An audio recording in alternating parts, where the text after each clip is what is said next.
Salam fotografi, apa kabar teman-teman pecinta fotografi se-Indonesia Raya, se-Jagat Raya, se-alam semesta. Hehehe. Buat pemula atau yang sudah menua, semoga sehat selalu ya. Jobnya lancar jaya, timnya solid, cicilan kameranya lancar seperti saya. Amin. Ini saya lagi ikut kegiatannya kelas Jor Community. Sekelas ini ya, yang ada di Mojokerto. Kecil sih, cuman orangnya asik banget, seru, bisa sharing. Lokasinya di Mojokerto, Jawa Timur. Semboyannya ini dalam bahasa India kuno ya, seduluran saklawase. Kalau dalam bahasa Yunani artinya persaudaraan selamanya. Keren banget. Ini modelnya sepintas mirip Maria Vania. Saya lihat itu kok, wah ternyata bukan. Nama aslinya itu Kak Anita, asalnya Mojokerto juga. Lokasi ini di Jito Cafe, konsepnya bagus banget, klasik.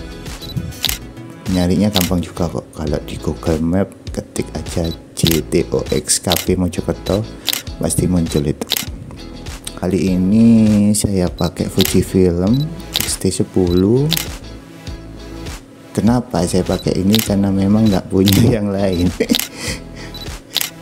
Punyanya cuma ini aja. Soalnya saya pakai Fujinon 35 mili yang 1,4. Dan lagi-lagi alasannya memang cuma punya lensa ini aja, yang lainnya belum bisa beli ya. Moga-moga lah secepatnya bisa nambah koleksi ya. Oh iya, ini settingan dari cafe ini gelap-gelap shadow.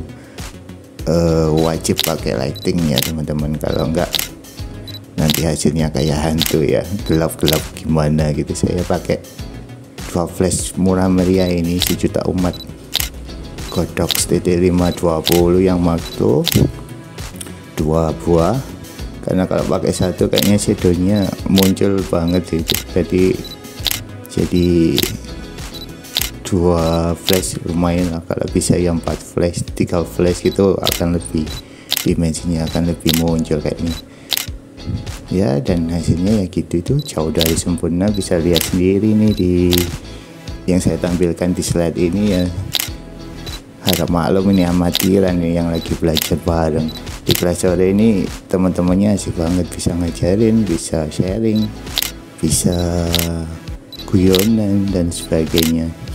Gitu aja lah kayaknya. Soalnya nih mau ngecoba nih roll-rollan ini, lumayan nih buat isi dompet ini yang sering menjerit ini karena kurang isi. Oke, salam fotografi, salam sukses, lancar jaya teman-teman.